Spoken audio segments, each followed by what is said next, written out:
କଥା କହୁଛି କୋଉ ଗଣ୍ଠି ଫିଟିବନି ମାଲ ଗୋଟିଏ ଗଣ୍ଠି ତମେ ବାଡ଼ୁଅ ପାଣି ଗାଧେଇଲେ ତମ ମା ତମ ବେଣୀଟାକୁ ଗଣ୍ଠି କରିଦେବ ଏ ମା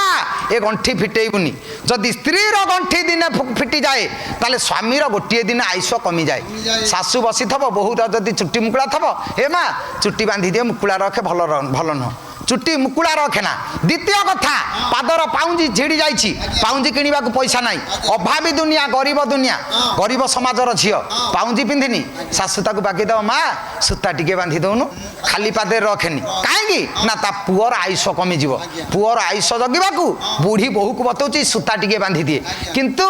ଏବେ ଦିହଳ ପାଉଁଜି ପିନ୍ଧିଦେବେ ଗୋଟେ କଳା ସୂତା ଝିଅମାନେ ବାନ୍ଧିଥିବେ ଏଇଟା ଗୋଟେ ଷ୍ଟାଇଲ ଆଉ କ'ଣ ଦୃଷ୍ଟି ଆସିଛି ନାଇଁ ଆଖି ପଡ଼ିଯିବ ନା କ'ଣ